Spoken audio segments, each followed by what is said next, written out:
எவ்வளவு பெரிய முட்டாள்தனம் பண்ணிருக்கீங்க? அறிவியல உங்களுக்கு? அவர்கிட்ட இருந்தா இவர் லெவலுக்கு எம்எல்ஏ ஆகிறதுக்கு ஆசைப்படுவாரா? ஏய், ரத்த பந்தம் ஒருத்தருக்கு ஒருத்தர் பேசிட்டு இருக்கோம். நீ அல்ல கை அமைதியா இருக்கணும், புரியுதா? அவனை ஏன் மிரட்டுறீங்க? நீங்க பண்ணது முட்டாள்தனம். வாதி, நீ சொன்னா அது சரியா தான் இருக்கும். பேசாதீங்க, பேசாதீங்க. சரி, நீ பேசு. அந்த தோழர் நிறைய படிச்சுவன். இல்ல பாஸ், படிக்கிறது மட்டுமே வேலையா வச்சிட்டு இருக்காரு. நீ வாய மூடுகிறீ. இதத்தான் நான் அப்ப சொன்னேன். நீங்க பேசாதீங்க. இப்போ கூட உங்களுக்கு புத்திசாலித்தனமா ஒரு ரீசன் கொடுக்க தெரியல. அந்த தோழர் வேர்ல்ட் பாலிடிக்ஸ கரிச்சு குடிச்சிருக்கான். அப்படிப்பட்டவங்க கிட்ட நேருக்கு நேரா உட்கார்ந்து ஆர்கியூ பண்ற தைரியம் உங்களுக்கு எப்படி வந்தது? பாஸ், குறுக்கிடுறதுக்கு மன்னிக்கணும். என்ன? பொதுவா மக்கள் பார்வையில் இருக்கிற சபைக்கு போறதுக்கு புத்திசாலி யோசிச்சு போவான். அறகுறையா உள்ளவன் அந்த பக்கமே போக மாட்டான். சுத்தமா மூளையே இல்லாதவன் தான் இப்படி எதுவும் தெரியாம எங்க போறோம், என்ன பேசுறோம், யாருகிட்ட பேசுறோம் தெரியாம போய் மாட்டிப்பான். டேய், ஜால்ரா, பயப்படுறா. அவனையே மிரட்டுறீங்க? அவன் சொல்றது கரெக்ட். ஆதி, நீ அடிக்கடி பல்ட்டி அடிக்கிற. அரசியல்வாதியோட மோசமா இருக்க. பேச்ச மாத்தாதீங்க. நீங்க எதுக்காக அங்க போனீங்க? யார கேட்டு போனீங்க? ஆதி, நான் ஓப்பனாவே சொல்லிடுறேனே. ரொம்ப நாளா எனக்கு டிவியில வரணும்னு ரொம்ப ஆசை. அங்க போனா விளம்பர மாதிரி இருக்கும். என் முகத்தை நானே டிவியில பார்த்த மாதிரி இருக்கும்னு நினைச்சேன். அதான். கண்ணாடியில பார்த்த பிறகு உங்க மூஞ்சிய டிவியில பார்க்கணும்னு விரும்புனீங்களா? உங்க தைரியசாலித்தனத்தை ரொம்ப பாராட்டும் சார். ஆதி, இவன் ரொம்ப பேசுறானே. கிரி, ப்ளீஸ் பேசாத. நீங்க சொல்லுங்க. இந்த தண்டலம் தொகுதி தமிழ்நாடு முழுக்க ரொம்ப ஃபேமஸா இருக்கு. இந்த நேரத்துல நான் டிவியில வந்தா நல்லா இருக்கும்னு தோணுச்சு. விளம்பர ஆசை, ஒத்துக்கிட்டேன். ஒத்துக்கிட்டா போதுமா? அதுக்கு ப்ரிப்பேர் பண்ண வேண்டாமா? பாஸ், இதுக்கெல்லாம் கோனார் தமிழ் உரை மாதிரி நோட்ஸ் இல்லையே. டேய் குள்ளா, அவனையே முறைக்கிறீங்க. இன்னைக்கு நிலைமை என்னன்னு தெரியுமா? உங்க மேல மக்களுக்கு நம்பிக்கை போச்சு. அந்த தோழரோட பெர்சன்டேஜ் ஏறி போச்சு. நீங்க நிச்சயமா தோத்து போயிடுவீங்க. டெபாசிட் கிடைக்கிறதே கஷ்டம். ஆதி, என்னப்பா எல்லாரும் சேர்ந்து என்ன பயமுறுத்துறீங்க? நான் இப்ப என்ன செய்யணும்? ஏதோ தெரியாம தப்பு பண்ணிட்டேன். ஆதி, இனிமே உன்னை கேட்காம நான் எதுவுமே செய்ய மாட்டேன். நான் எப்படியாவது ஜெயிக்கணும். அதுக்கு ஒரு வழியை சொல்ல. ஒரே ஒரு வழிதான் இருக்கு. உங்களுக்கு எதிரா ஒரு வேட்பாளர் கூட நிக்கவே கூடாது. Will you stop it? Sorry boss, sorry.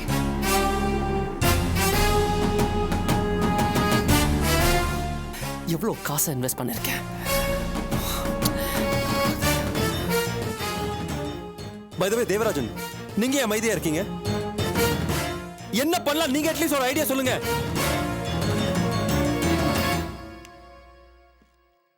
தம்பி, உங்க சித்தப்பா பேரு அந்த டிவி பேட்டி மூலமா ரொம்ப டேமேஜ் ஆயிடுச்சு.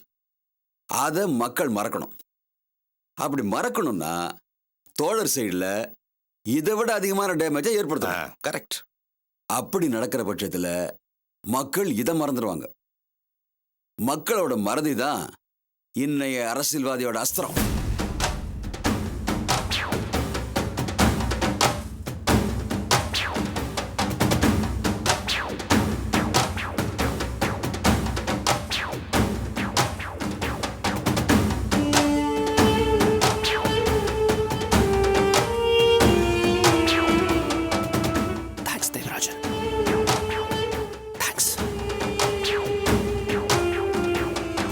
சுவர்களில் நம்முடைய சின்னம், வேட்பாளரின் பெயர் மட்டும் இருந்தால் போதும்.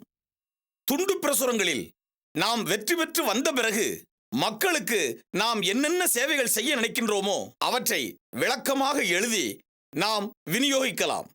சரிதான் தோழரே. இதை தவிர சைக்கிள் பேரணி வேற போகணும்னு சொன்னீங்க இல்லையா? ஆம், தொகுதி முழுக்க மிதிவண்டி சுற்றுப்பயணமும் பிரச்சாரமும் செய்கிறோம். வாருங்கள் வாருங்கள் ஆய்வாளர் அவர்களே, அமருங்கள். நான் உட்கார்றது இருக்கட்டும், முதல்ல நீங்க எந்திரிங்க. என்ன ஆய்வாளர் அவர்களே, தேர்தல் தினத்தன்றுதான் ஏதாவது வம்பு வழக்குகள் வரும் என்று எதிர்பார்த்தேன். நீங்கள் முன்கூட்டியே வந்திருக்கிறீர்கள். மிஸ்டர் பாலகிருஷ்ணன், விளையாட்டு பேச்சுக்கு இது நேரம் இல்ல, கிளம்புங்க. என்ன சார், எதுக்காக எங்க தோழரை ஸ்டேஷன் கூப்பிடுறீங்க? இவர் மேல புகார் வந்திருக்கு, விசாரிக்கணும். தமிழ்ச்செல்வன், இது நமக்கு புதியதா என்ன? தேர்தல் நேரத்தில் பலர் நமக்கு இடைஞ்சல் கொடுக்க வேண்டும் என்று நினைப்பார்கள்.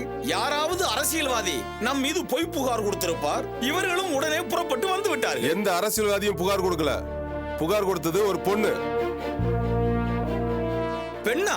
ஆமா, நீங்க அந்த பொண்ணை ஏமாத்திட்டதாவும் என் வாழ்க்கைக்கு ஒரு வழி சொல்லுங்கன்னு அந்த பொண்ணு நீதி கேட்டு ஸ்டேஷனுக்கு வந்திருக்கா.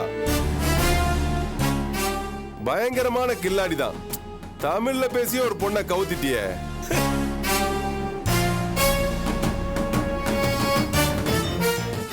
ஆய்வாளரே, வியப்பாகத்தான் இருக்கிறது. இந்த காலத்து பெண்கள் பீட்டர் எனப்படும் ஆங்கிலத்திற்கு தான் மயங்குவார்களே ஒழிய செந்தமிழை கண்டால் சிரிக்கத்தான் செய்வார்கள். என் வாழ்க்கையை கெடுத்துட்டான்னு அந்த பொண்ணு ஃபீல் பண்ணுது. செத்தாலும் அவர் தான் என் புருஷன் சொல்லுது. நீங்க என்னன்னா எகத்தாளமா பேசிட்டு இருக்கீங்க. வாங்க. ஹலோ சார், கொஞ்சம் மரியாதையா பேசுங்க. இவர் யார் தெரியுமா? இந்திய வாழ்வு உரிமை கட்சியோட தண்டலம் தொகுதி வேட்பாளர். பொறுமை தமிழ் செல்வன், பொறுமை. செத்தாலும் அவர்தான் என் கணவர் என்று சொல்லும் அளவிற்கு என்னை நேசிக்கும் அந்த மாதரசி யார் என்று தெரிய வேண்டிய ஆவல் எனக்கே அதிகமாக வந்துவிட்டது. அப்ப வரீங்களா? நிச்சயமாக. ஆமாம், அந்த பெண்மணி பார்ப்பதற்கு எப்படி இருக்கிறார்? ஏன் அவசியம் நீங்க தெரிஞ்சுக்கணுமா? தவறுதலாக நினைக்க வேண்டாம். ஒருவேளை எனக்கு தெரிந்தவர்களாக இருப்பார்களோ என்கின்ற ஒரு சிறிய ஐயப்பாடு, அவ்வளவுதான். வாங்க போலாம். தோழரே, சொல்லுங்கள். இந்த செய்தியை நீங்கள் உடனடியாக ஆனந்திக்கு தெரியப்படுத்துங்கள். சரி தோழரே. நான் வருகிறேன். சரி தோழரே.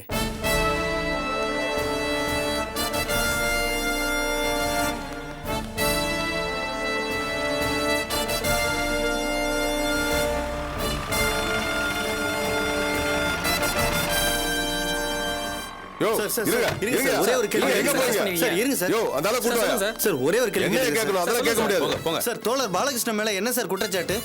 எப்படி அதுக்குள்ள உங்களுக்கு இந்த விஷயம் தெரியும்? ஐயா, என் எதிராளிகளின் திட்டமே அதுதானே. இவர்களுக்கும் செய்தி போயிருக்கும், உங்களுக்கும் நிர்பந்தம் ஏற்பட்டிருக்கும். சரி சரி, ஆக வேண்டியதை பாருங்கள். என்னைய குறை சொல்லாதீங்க. உள்ள வந்து நீங்க என்ன கூத்தடிச்சீங்கன்னு வந்து பாருங்க. உள்ள வந்து கேட்டுக்கங்கயா. வழிவிடுங்க, வழிவிடுங்க. வாங்க வாங்க. இருங்க இருங்க. ஏய், என்னடா வேடிக்கை? ஹலோ, என்ன உட்காருங்க? இல்லை, இருக்கையில் அமரலாம் என்று. ஓ, கேண்டிடேட்ல அதான் சீட்டு பிடிக்கிறீங்களோ? இல்லை, நான் அந்த எண்ணத்தில் கேட்கவில்லை. ஒரு சாதாரண மனிதன், அதுவும் உடல் பலகீனமான நிலையில் கேட்பான் அல்லவா, அந்த எண்ணத்தில் தான் கேட்டேன். சரி, பரவாயில்லை, விட்டு விடுங்கள். ஏய், என்னடா வேடிக்கை? ஏய், உள்ள போடா. ஏய், என்னடா? சார், அடிக்காதீங்க சார். சொல்றா, திருந்த நகை எங்க வச்சிருக்க? சொல்லு. சார், வேணாம் சார்.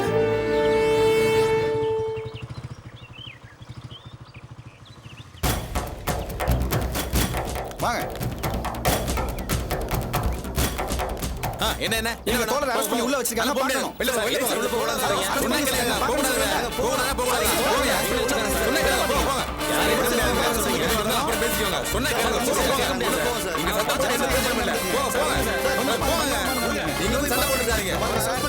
கேட்கறதுக்கு ஆள் நினைச்சிட்டு இருக்கீங்களா? யாருமா நீங்க? என்ன வேணும்? நாங்க உள்ள போனோம். தோழரை அரெஸ்ட் பண்ணி உள்ள வச்சிருக்காங்கம்மா. பாத்துட்டு போறேன்னு சொன்னா விட மாட்டேன்னு சொல்றாங்க. ஐயா, யாரையும் உள்ள விடக்கூடாதுன்னு சொல்லிருக்காருமா. சொன்னா கேளுங்க. உள்ள ரிப்போர்ட்டர்ஸ் எல்லாம் நிக்கிறாங்கல்ல, ஆமா, நானும் உள்ள போய் பார்க்கலாம். நான் ஒரு பத்திரிக்கையோட எடிட்டர். அதெல்லாம் போக கூடாதுமா. நான் போவேன், நீங்களும் வாங்க.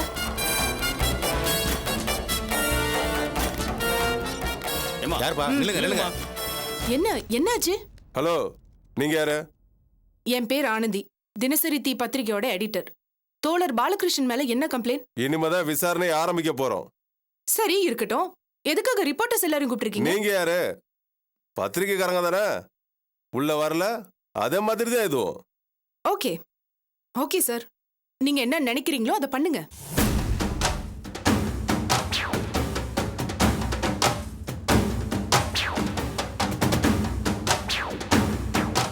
என்ன தோழர் பாலகிருஷ்ணன், கடைசியில நீங்களும் இந்த மாதிரி ஆளுதானா? எந்த மாதிரி ஆள்? அடேங்கப்பா, அப்பாவி மாதிரி பேசுறீங்க. ஒரு பொண்ணோட வாழ்க்கைய சீரழிச்சிருக்கீங்க. என்னது, நான் சீரழித்தேனா? பின்ன ஒண்ணு இல்லாம ஒரு பொண்ணு கண்ணீரும் கம்பளையுமா வந்து கம்ப்ளைண்ட் கொடுப்பா? யாரையுமே நம்ப முடியலையா? பேசுறதெல்லாம் பெரிய தத்துவம், லட்சியம். ஆனா பண்ற வேலை பக்க அயோக்கியத்தனமான வேலை. இன்ஸ்பெக்டர், இப்ப எதுக்காக இவ்வளவு அதிகமா பேசிட்டு இருக்கீங்க? என்ன பெருசா அப்ப நடந்து போச்சு? ஒரு பொண்ணு புகார் கொடுத்திருக்கா, அவ்வளவுதானே? அதுக்கு மேல ஒண்ணும் இல்லையே. அதுக்கு மேல என்ன வேணும் இப்போ? நிரூபணம் வேணும் சார். யார் வேணாலும் எது வேணாலும் வந்து சொல்லிட்டு போலாம். ஆனா சொல்றதுனால மட்டும் ஒரு விஷயம் உண்மையாயிடாது. சம்பந்தம் இல்லாம நீங்க ஏன் பேசுறீங்க? பாலகிருஷ்ணன், என்ன அமைதியா இருந்தா என்ன அர்த்தம்? என் மீது அபாண்டமாக காதல் குற்றச்சாட்டு சுமத்திய அந்த மாதரசி எங்கே? மாதரசியா? கூப்பிடுறேன். ஏய், இங்க வாமா.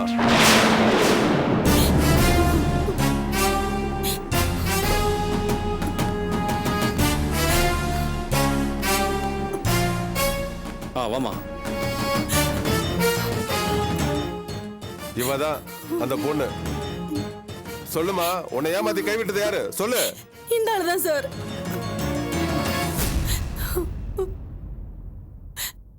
நடந்து என்னன்னு சொல்லுமா. சார், என் பேர் நவநீதம், ஊர் கும்பகோணம். இந்த பாலகிருஷ்ணனோட மேடை பேச்ச ஒரு தடவை தற்செயலா கேட்டு ரொம்ப இம்ப்ரெஸ் ஆயிட்டேன். அவருக்கு ஒரு கடிதம் எழுதினேன். அவர் உடனே எனக்கு பதில் எழுதினாரு. தொடர்ந்து கடிதங்கள் பரிமாறிக்கிட்டோம். அப்புறம் நாங்க அடிக்கடி சந்திக்க ஆரம்பிச்சோம். அவர் என்ன பேசியே மயக்கிட்டாரு. பேசியே மயக்கினாரா? ஆமா சார். அன்பே, அமுதே, ஆறுயிரேன் அப்படி இப்படின்னு பேசி மயக்கிட்டாரு. அதுல நான் உருகிட்டேன். அவர் என்னோட பலகீனத்தை பயன்படுத்தி கர்ப்ப சூறையாடிட்டாரு. சூறையாடிட்டாரா? ஆமா சார். கர்ப்ப போன பிறகு ஒரு பொண்ணுக்கு வேற என்ன சரி இருக்கும்? சரி சரி ஏமா, இங்க அழாதம்மா. யோ பாலகிருஷ்ணா, கேட்டியா? இந்த அபல பெண்ணோட கண்ணீருக்கு என்ன பதில் சொல்ல போற? சார், அவதான் ஏதோ பொய் சொல்லிட்டு இருக்கா, அத போய் கேட்டுட்டு இருக்கீங்க. நானே பொய் சொல்றேன்? நான் சொல்றதெல்லாம் சத்தியம். சும்மா சத்தியம் கிதேன்னு பொய் சொல்லிட்டு இருக்காதம்மா. அப்புறம் பின்னாடி உண்மை தெரிஞ்சதே. ஆனந்தி, ஒரு நிமிடம். பெண்ணே, என்னை நன்றாக பார். உன்னை நானா ஏமாற்றினேன்? ஆமா. என்ன சொல்லி ஏமாற்றினேன்? கல்யாணம் பண்ணிக்கிறேன்னு சொல்லி ஏமாத்தினேன்ல. என் கற்ப சூறையாடுனல்ல. தாமா, சும்மா சும்மா சூறையாடிட்டாரு சூறையாடிட்டாரு சொல்லிட்டு இருக்காத. அது நான் தேங்காயா சூறையாடுறதுக்கு? ஏமா சுமார் மணி. யோ, இதுக்கு என்ன பதில் சொல்ல போற? தண்டனையை ஏற்றுக்கொள்ள நான் சித்தமாக இருக்கிறேன். என்னையா சொல்ற? ஆமாம், நான் இந்த பெண்ணை திருமணம் செய்வதாக ஏமாற்றி இவள் கூறியது போல இவள் கற்பை சூறையாடியது உண்மைதான், அது தவறுதான். அதற்கு பிராயச்சித்தமாக இந்த பெண்ணை நானே மணந்து கொள்கிறேன், மனைவியாக்கிக் கொள்கிறேன். தோழர், என்னது இது? ஏன் இப்படி ஒரு தப்பான முடிவெடுக்கிறீங்க? இல்லை ஆனந்தி, இது சரியான முடிவுதான். என்ன என்ன சொல்றீங்க? நானும் இன்னும் எத்தனை நாட்களுக்குத்தான் தனிமையிலேயே இருப்பது? பாசறையில் நானும் எனது தோழர்களும் நல்ல உணவின்றி தவிக்கிறோம். களப்பணிகள் காரணமாக எங்களுக்கு சமையல் செய்வதற்கு போதிய நேரம் கிடைப்பதில்லை. எனக்கும் என்னுடைய 25 தோழர்களுக்கும், ஏன் அவ்வப்போது வந்து செல்லும் விருந்தினர்களுக்கும் நல்ல உணவை இவள் சமைத்து போடுவாள் என்கின்ற நம்பிக்கை எனக்கு இருக்கிறது இல்லையா? எல்லா நாட்களும் சமைக்க வேண்டியது இருக்காது. ஏனென்றால் சில நாட்கள் நாங்கள் பட்டினியில் இருப்போம். அப்போது இந்த அம்மணியும் எங்களுடன் சேர்ந்து பட்டினியாகத்தான் இருப்பார். வாழ்க்கை துணை நலத்தின் சிறப்பே அதுதானே. அது தவிர எங்கள் அனைவரது துணிமணிகளையும் சலவை செய்வது, துவைப்பது, பாசறையை எப்போதும் சுத்தமாக வைத்துக் கொள்வது, தண்ணீர் பிடித்து நிரப்பி வைப்பது, இவை அத்தனை வேலைகளையும் இந்த பெண்மணி சிறப்பாக செய்வார் இல்லையா? அப்ப இத கல்யாணம் பண்ணிக்கிறேங்கறியா? ஆமாம், நிச்சயமாக. இந்த பெண்மணியை இப்போதே, இந்த வினாடியே என் மனைவியாக கைபிடித்துக் கொள்கிறேன். இதோ பத்திரிகை நண்பர்கள் எல்லாம் இருக்கிறார்கள். இவர்கள் விவரமாக எழுதிக் கொள்வார்கள். என்ன குடந்தை மடந்தையே, என்னுடன் புறப்பட்டு வருகிறாயா? நமது இல்லறத்தை இப்போதே இனிதே தொடங்கலாம் வா நங்கையே. யோ, நிறுத்தியா? எனக்கு என்ன தலையெழுத்தா உன்னை கல்யாணம் பண்ணிக்கிறதுக்கு? ஏன், என்னவாயிற்று? ஏய், என்னமா சொல்ற? பின்ன நான் ராணி ஆட்டம் இருக்கேன். இந்த ஆளை கட்டிக்கிட்டு இவர் கூட இருக்கிற 25 பேருக்கும் சமைச்சு போட்டு துணி துவைச்சு போட்டுட்டு இருக்கணுமாண்ணா? என்னம்மா, உன் கற்ப இந்த ஆளு சூறையாடிட்டாருன்னு சொல்லிட்டு இருந்த, அவருக்கு தண்டனை வேண்டாமா? அதெல்லாம் ஒரு மண்ணு வேண்டாம். அந்த தேவராஜ பாண்டியனும் அந்த திருவேங்கடமும் சேர்ந்துகிட்டு பணத்தை கொடுத்து இப்படி சொல்ல சொன்னாங்க. அதான் சொன்னேன்.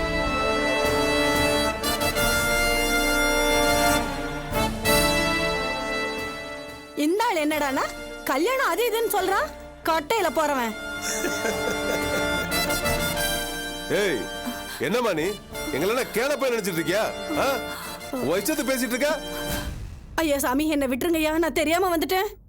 என்ன தெரியாம வந்துட்ட? ஆய்வாளரே, சற்று பொறுங்கள். ஆனந்தி, கொஞ்சம் விலகுங்கள். பெண்ணே, உன்னை எனக்கு மிகவும் பிடித்திருக்கிறது. நீ ஏன் என்னை மணந்து கொள்ள கூடாது? வா, திருமணம் செய்து கொள்வோம். அடச்சி விடியா. ஏய், நில்லுமா, நில்லுமா, நில்லுமா. ஏய், பிடியாத. ஆய்வாளரே, ஒரு நிமிடம். தாங்கள் ஏன் அந்த பெண்ணை பிடிக்க வேண்டும்? பிடித்து என்ன ஆக போகிறது? எய்தவனிற்கு அம்பை நோவானேன். தாங்களும் எல்லா விவரமும் தெரிந்துதான் விசாரணை என்கின்ற இந்த நாடகத்தை நடத்தி கொண்டிருக்கிறீர்கள் என்று எமக்கும் தெரியும். ஏன் சார், இந்த பொம்பளையை ஏவி விட்ட தேவராஜ் பாண்டியனையும் திருவேங்கடத்தையும் உங்களால அரெஸ்ட் பண்ண முடியுமா? முடியாதுல்ல? ஏன்னா தேவராஜ் பாண்டியன் பெரிய தாதா, பெரிய பெரிய விஐபிக்கள், அரசியல்வாதிகளோட தொடர்பு இருக்கு. அந்த திருவேங்கடம் தொழிலதிபர் ஆதியோட பின்னணியில எலெக்ஷன்ல நிக்கிற ஒரு வேட்பாளர். அவரையும் உங்களால ஒண்ணும் செய்ய முடியாது. அப்புறம் எதுக்கு சார் இந்த பந்தா? பாவம் ஆனந்தி, அவர் என்ன செய்வார்? காவல்துறை நேர்மையாக செயல்படுவதற்கு யாருமே விரும்புவதில்லை. அதையும் மீறி இவர் போன்ற ஆய்வாளர்கள் நேர்மையாக செயல்பட்டால் இவர்களுக்கு மேலுள்ள அரசியல்வாதிகள் இடமாற்றம், தற்காலிக வேலை நீக்கம், ஏன் தண்டனை என்ற ரூபத்தில் எதை வேண்டுமானாலும் செய்வார்கள். பாவம், இவரும் மனிதர்தானே, இவருக்கும் குடும்பம் இருக்கிறது. நம்மை போன்றவர்களை இவர்கள் கைது செய்தால் நாம் நியாயமாக போராடுவோம். அவர்களை போன்றவர்களை கைது செய்தால் அவர்கள் அராஜகத்தால் எதை வேண்டுமானாலும் செய்வார்கள். இருப்பினும் ஆய்வாளரே, உம்மிடம் எமக்கு ஒரு வேண்டுகோள். நமது நாட்டில் 90% பெண்களுக்கு மேல் அநீதிக்கு உள்ளாகிறார்கள். இதை நான் ஒத்துக்கொள்கிறேன். ஆனாலும் ஒரு சில பெண்களின் பாதுகாப்பிற்காகவே வழிவகுக்கப்பட்ட அந்த சட்டத்தை தவறாக பயன்படுத்தி தனக்கு பிடிக்காதவர்கள் மீது திணித்து பழிவாங்க துடிக்கிறார்கள். உதாரணத்திற்கு, இந்த குழந்தை பெண்மணி நவநீதம், அவள் யாரென்றே எனக்கு தெரியாது. இருந்தாலும் கற்பழிப்பு புகார் என்ற பெயரில் என் மீது புகார் சுமத்தவில்லையா? ஏதோ சமயோஜித புத்தியால் நான் நல்லபடியாக நடந்து கொண்டதால் எல்லாம் சுபமாக முடிந்தது. இல்லை என்றால் இத்தனை ஆண்டுகளாக நான் சம்பாதித்து வைத்திருந்த நற்பெயர் வினாடிக்குள் காற்றிலேயே பறந்து போயிருக்கும் இல்லையா? ஆமா சார், தயவு செஞ்சு இனிமே இந்த மாதிரி புகார் வந்துச்சுன்னா நடுநிலையா நின்னு 2 பக்கமும் விசாரிங்க. இல்லனா நேர்மையானவங்க தண்டிக்கப்பட்டா அது ஒரு பெரிய தவறு இல்லையா? புரியுது மேடம். இனிமே இந்த மாதிரி நடக்காம பாத்துக்கிறேன். நீங்க கிளம்புங்க. தேங்க்யூ. சரி, வருகிறோம். வாழ்க தோழர், வாழ்க தோழர், வாழ்க பொதுவுடைமை, வாழ்க பொதுவுடைமை, வாழ்க தோழர், வாழ்க தோழர், வாழ்க சகோதரி ஆனந்தி, வாழ்க சகோதரி ஆனந்தி, வாழ்க மேடம், ஒரு பொதுவுடைமை, நிமிஷம். வாழ்க பொதுவுடைமை. இங்க நடந்த விஷயத்தை பத்தி எதுவுமே சொல்ல மேடம். இத பாருங்க, நீங்க எல்லாரும் என்னோட பத்திரிக்கை நண்பர்கள். உங்ககிட்ட எனக்கு ஒரே ஒரு வேண்டுகோள். நடந்த விஷயங்கள் எல்லாத்தையும் நீங்க பாத்தீங்க. அதுல ஒரு வரி கூட மாறாம எல்லாத்தையும் அப்படியே எழுதணும். அதுதான் இப்படி ஒரு நேர்மையான மனுஷனுக்கு நீங்க செய்யற பெரிய உதவியா இருக்கும். அதுல ஒரு வரி நீங்க மாத்தி எழுதினா கூட இவரோட இத்தனை வருஷத்து பொது வாழ்க்கையில பெரிய கலங்கம் ஏற்பட்டுரும். மேடம், இங்க நடந்ததை நாங்க அப்படியே கண்டிப்பா எழுதுறோம் மேடம். கண்டிப்பா எழுதுவோம் மேடம், கவலைப்படாதீங்க. தேங்க்யூ, வரேன் ரொம்ப மேடம். நன்றி. வாழ்க தோழர், வாழ்க தோழர், வாழ்க சகோதரி ஆனந்தி, நன்றி ஆனந்தி. இப்போது நடந்து கொண்டிருக்கும் இந்த நிகழ்ச்சியே நாம் பெறப்போகும் வெற்றியின் தொடக்க அறிகுறியாகும் இல்லையா? கண்டிப்பா. வாழ்க தோழர், வாழ்க தோழர், வாழ்க சகோதரி ஆனந்தி, வாழ்க சகோதரி ஆனந்தி, வாழ்க